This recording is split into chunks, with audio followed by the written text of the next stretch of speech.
स्वागत है आपका दोस्तों हृदय की गहराई से हमारे भक्ति ज्ञान चैनल में। तो मित्रों, आज हम जानेंगे कि धन्य कौन है।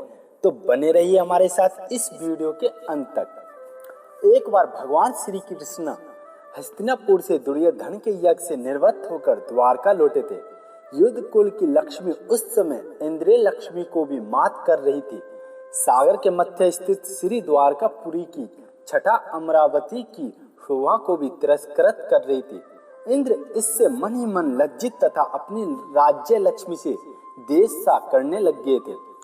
हर्षिकेश नंद की अद्भुत राज्य श्री की बात सुनकर उसे देखने के लिए उसी समय बहुत से राजा द्वारका पधारे।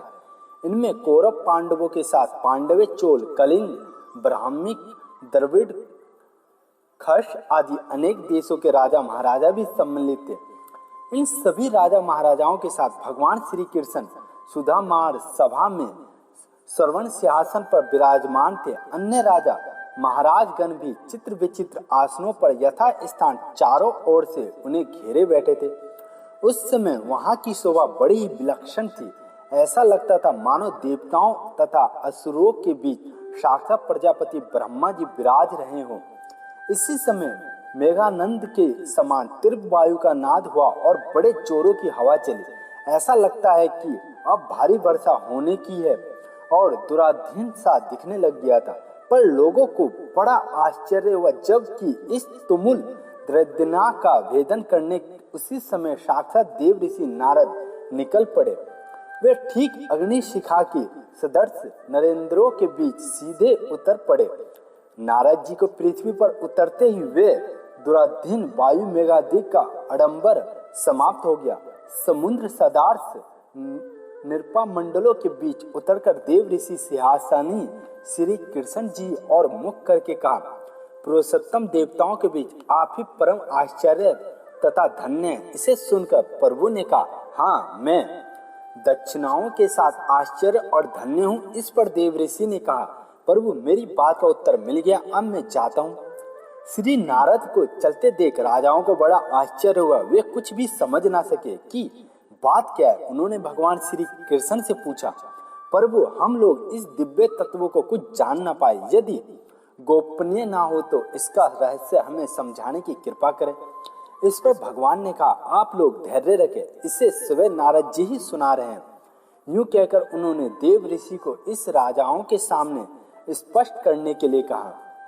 नारद जी कहने लगे, राजाओं सुनो, जिस प्रकार मैंने इन श्री कृष्ण महात्म्यों को जान सका हूँ वह तुम्हें बतलाता हूँ। एक बार मैं सूर्य उदय के समय एकांत में गंगा किनारे घूम रहा था। इतने में ही वहाँ एक पर्वत आकार का कछुआ आया। मैं उसे देखकर चकित रह गया। मैंने उसे हाथ से स्पर्श करते हुए कहा, कुर्म, तुम्हारा शरीर परम आश्चर्यमय है। वस्तु तुम धन्य हो, क्योंकि तुम निशंक और निश्चित होकर इस गंगा में सर्वत्र विचारते हो। फिर तुमसे अधिक धन्य कौन होगा। मेरी बात पूरी भी ना हो पाई थी कि बिना कुछ सोचे वह कछुआ बोल उठा, मुनि, भला मुझ में आश्चर्य क्या है, तथा प्रभु मैं धन्य भी कैसे हो सकता हूँ।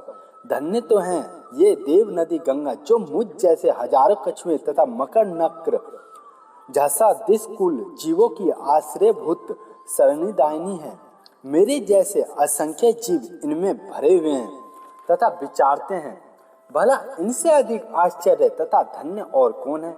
नारद जी ने कहा, राजाओं, कछुए की बात सुनकर मुझे बड़ा कुतूहल हुआ और मैं गंगा देवी के सामने जाकर बोला, सरित श्रेष्ठ गंगे, तुम धन्य हो, क्योंकि तुम तपस्वियों के आश्रमों की रक्षा करती हो, समुद्र में मिलती हो, विशालकाय श्वास पदों से सुशोभित हो और सभी आश्चर्यों से विभूषित हो।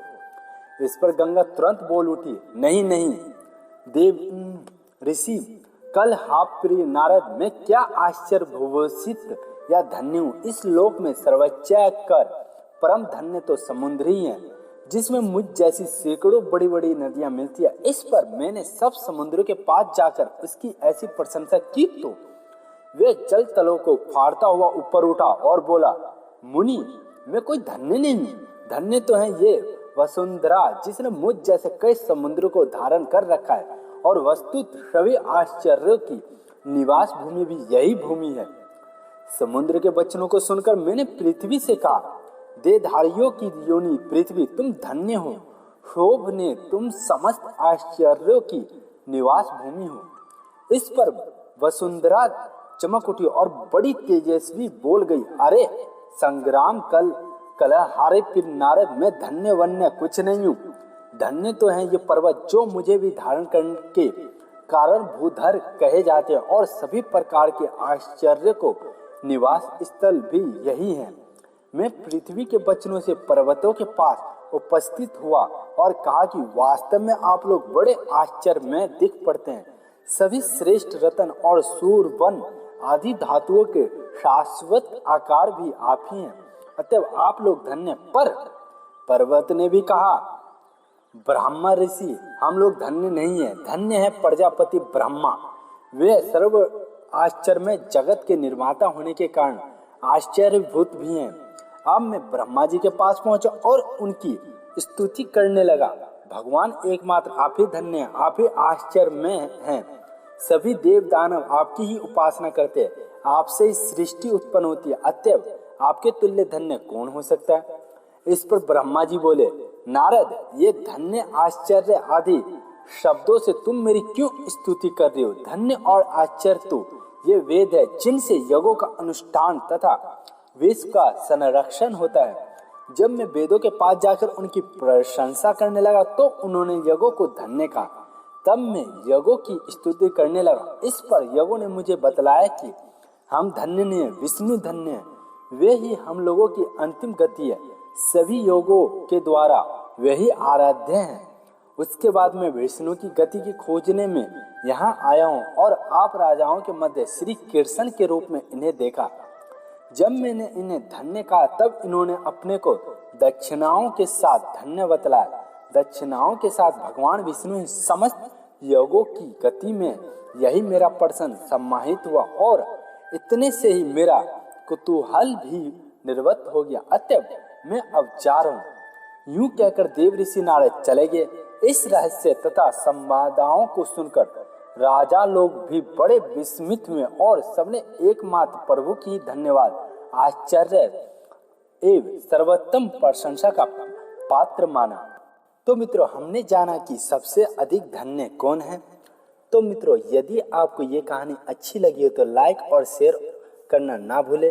तो मित्रों, मिलते हैं अगले किसी कहानी के साथ।